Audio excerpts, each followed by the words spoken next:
Nagpur party थाना police ने बंद मकान को निशाना बनाने वाले एक शातिर चोर गिरोह का पर्दाफाश किया है। भवानी नगर इलाके में हुई चोरी के मामले में कार्रवाई करते हुए पुलिस ने 2 आरोपियों को गिरफ्तार कर लिया, जबकि उनका एक साथी फिलहाल फरार है। पुलिस ने पकड़े गए चोरों के पास से 1,13,000 रुपए का माल भी जब्त कर लिया। मामला पार्टी पुलिस स्टेशन के अंतर्गत भवानी नगर इलाके का है। 25 जुलाई को पीड़ित परिवार किसी काम से बाहर गया हुआ था।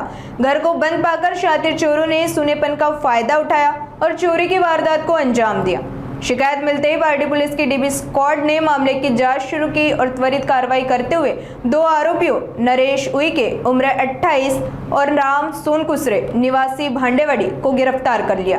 आरोपियों के कब्जे से 1,13,000 रुपए का चोरी का माल भी जब्त कर लिया गया। वही वारदात में शामिल इनका तीसरा साथी इरफान शमशाद अंसारी उम्र 22 फरार होने में कामयाब रहा। पार्टी पुलिस ने मामला दर्ज कर फरार आरोपी की सरगर्मी से तलाश शुरू कर दी है। पार्टी परिसरातील एक छोटीसा गुन्हा उघडकीस आणण्यात आलेला आहे। यामध्ये आरोपी कोण होते आणि मुख्य आरोपी करणं किंवा बाकीच्या आरोपींना काय मुद्देमाल हस्तगत करण्यात आला, काय सांगा? पार्टी पोलीस स्टेशन अंतर्गत 25 जुलैला एक घरफोडी झालेली होती भवानी नगर या क्षेत्रात। त्यामध्ये जवळपास 1,13,000चा मुद्देमाल चोरांनी चोरून नेलेला होता। तर ह्या मागावर आमचे डीबीचे कर्मचारी वारंवार फुटेज चेक करत होते आणि गुप्त बातमीदारांच्या माध्यमातून यातील 2 आरोपी अटक केले आम्ही। नरेश उइके वय 18 वर्ष राहणार भांडेवाडी आणि दुसरा राम हेमराज सोनकुसरे भांडेवाडी, या दोघांना अटक करून त्यांच्याकडनं आम्ही जवळपास 13,400 रुपयाचा मुद्देमाल जप्त केलाय आणि याच्यातला मुख्य आरोपी इरफान तो फरार आहे। त्याचा शोध घेणं सध्या सुरू आहे। याच्यामध्ये फिर्यादी कोण होते आणि कशा प्रकारे हा डिटेक्शन करण्यात आला तर काय सांगा? यामध्ये फिर्यादी संजय शेडके आहेत, राहणार भवानी नगरचे।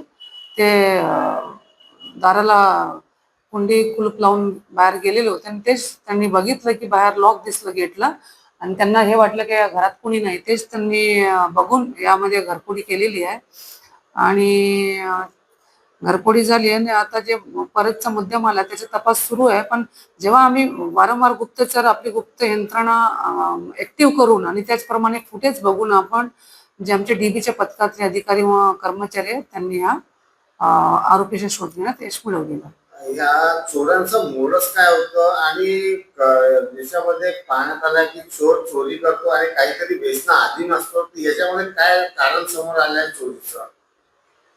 बरोबर आहे। ह्या गुन्हेगारांवर यापूर्वीचे गुन्हे जे याच्यातला मुख्य आरोपी आहे इरफान नावाचा, तो म्हणजे अट्टल घरफोडी करणारा आहे आणि तो नशेत राहून करतो अशी आम्हालाही माहिती आहे।